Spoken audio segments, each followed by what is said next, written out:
You say you want peace. You say you want happiness. But if that were true, why do you keep choosing what hurts you? There is a quiet betrayal happening inside you.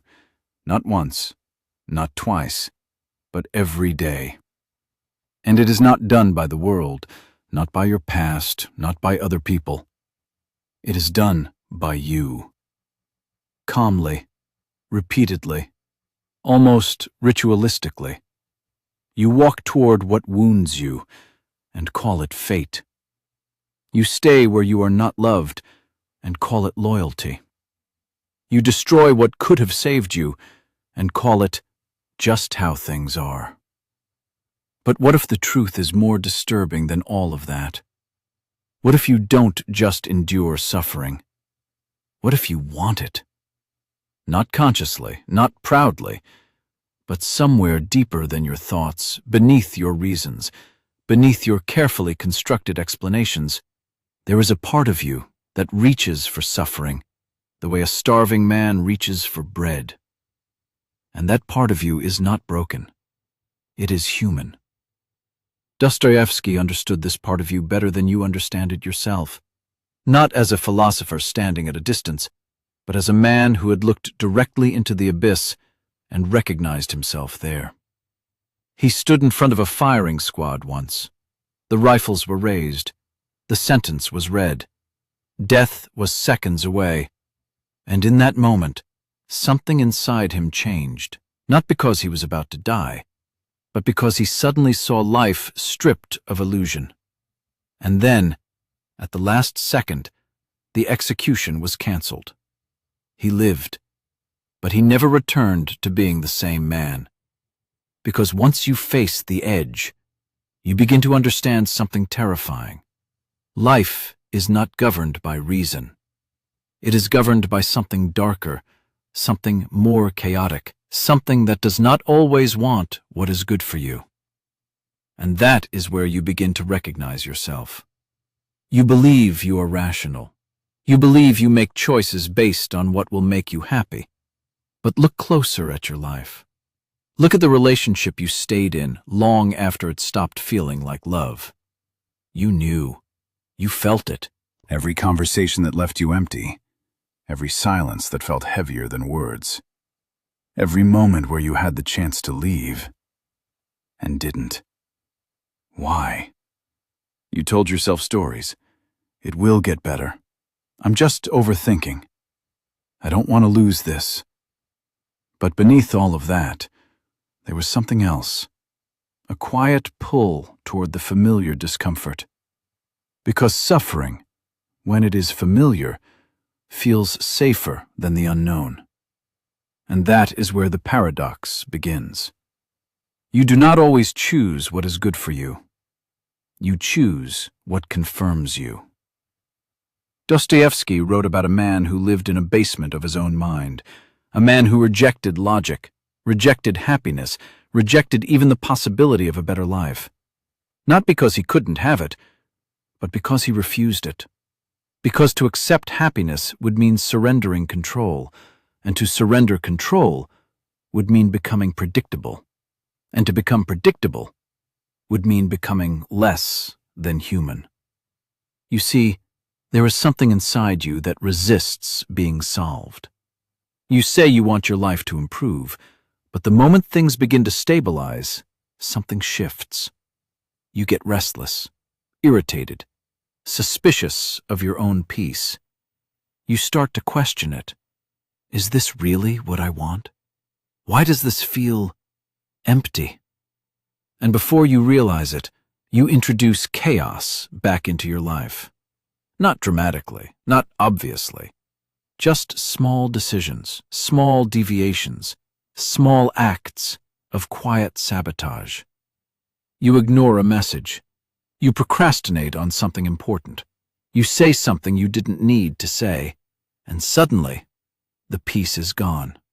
And strangely, you feel more like yourself again. Because suffering gives you something that happiness often cannot. It gives you intensity.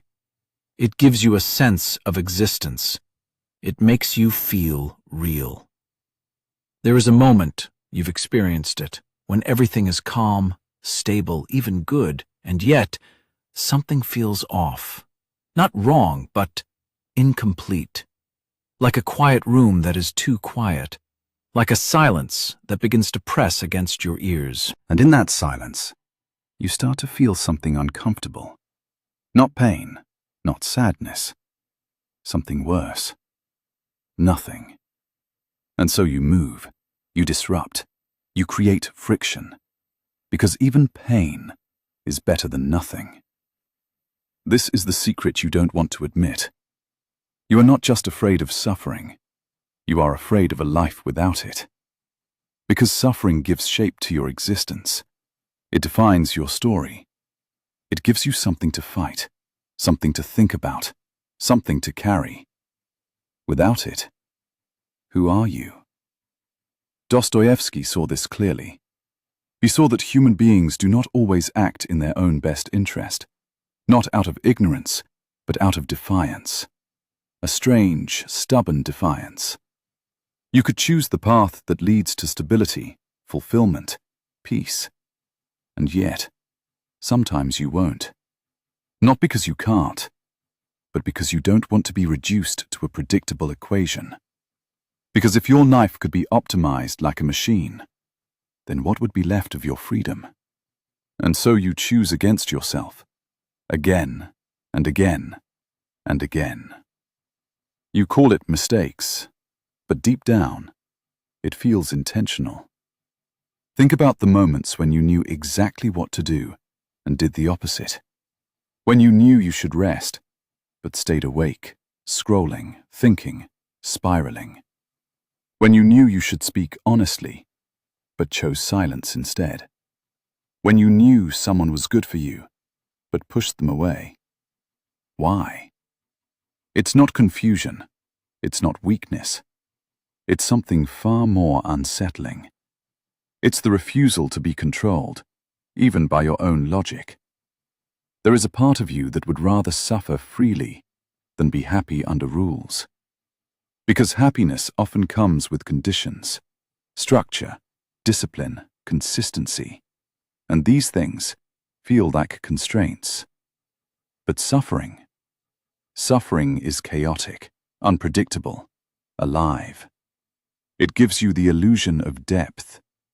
You begin to believe that your pain makes you more real, more profound, more meaningful. You romanticize it. You protect it. You build your identity around it. And slowly, without realizing it, you begin to need it. There's a moment in your life, quiet, almost invisible, where this shift happens. Where suffering stops being something you experience and becomes something you maintain. You replay old memories. You revisit old wounds. You hold on to grudges long after they've lost their purpose. You keep thinking about what went wrong, who hurt you, what you could have done differently. Not because it helps you, but because it keeps something alive inside you. A fire, a tension, a sense of movement. Because if you let go of it, what would remain? Peace or emptiness? And so you hold on, even when it hurts, especially when it hurts. This is the quiet addiction no one talks about. Not to substances, not to distractions, but to your own suffering. You feed it with your thoughts. You reinforce it with your choices. You protect it with your identity. And the most disturbing part? You don't even realize you're doing it. You call it just thinking. You call it processing. You call it being realistic. But if you look closely, you are circling the same pain again and again, like it contains something you cannot afford to lose. Because in a strange, paradoxical way, it does. It contains you. Your suffering is not just something you feel. It is something that tells you who you are. And without it, you risk becoming undefined, uncertain, unanchored. There is a person you could become if you let go of all of it. A version of you that is lighter, calmer, freer. But there is also something terrifying about that version. Because you don't know them. You don't know how they think. You don't know what they would choose. And so, unconsciously, you stay where you are. Not because it is good, but because it is known. Dostoevsky's underground man refused happiness not because he was incapable of it, but because he saw through it. He saw that a perfectly rational, perfectly optimized life would strip away something essential. The ability to choose against yourself. The ability to act irrationally. The ability to say no, even when yes would be better. Because in that refusal, there is freedom. A painful, self-destructive freedom, but freedom nonetheless. And you feel this too. Every time you sabotage something good, every time you delay what matters, every time you turn away from what could have made your life better. There is a strange satisfaction, a quiet assertion. I chose this. Even if it hurts, especially if it hurts. Because in that moment, you are not being controlled by logic, by expectation, by the world. You are acting from something deeper, something irrational, something human. But here is the deeper contradiction, the one that is harder to face. You do not just want suffering for the sake of freedom. You want it because it justifies you. It explains your failures. It protects you from responsibility. If you are suffering, then you are not at fault. If things are hard, then it's not because you chose wrongly. It's because life is difficult. Suffering becomes a shield, a story, a way to avoid confronting the terrifying possibility that things could be different, that you could change, that you could choose differently. And that thought is far more frightening than suffering itself, because it places the weight back on you. It removes the excuse. It strips away the narrative and leaves you alone with your freedom. And freedom is not peaceful. Freedom is heavy. Freedom is responsibility. Freedom means that the life you are living is, in part, chosen. And that is a truth many people cannot bear. So they choose suffering instead. Because suffering, at least, feels inevitable. It feels like something that happens to you, not something you participate in. But deep down, you know better. You know the small decisions, the quiet compromises, the moments where you could have acted differently and didn't. And this knowledge sits inside you, uncomfortable, unresolved. You try not to think about it too much, because if you do, the illusion breaks, and what remains is something far more unsettling than pain. Responsibility. This is why you oscillate between wanting to change and resisting it. You make plans. You imagine a better version of your life. You feel motivated, inspired, ready. And then, something pulls you back. A hesitation, a doubt, a subtle resistance. And suddenly, the momentum fades. You return to your habits, your patterns, your familiar discomfort.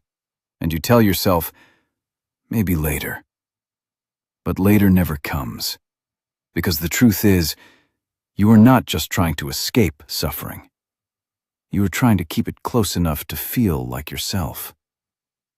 There is a strange comfort in your own pain, a familiarity, a predictability.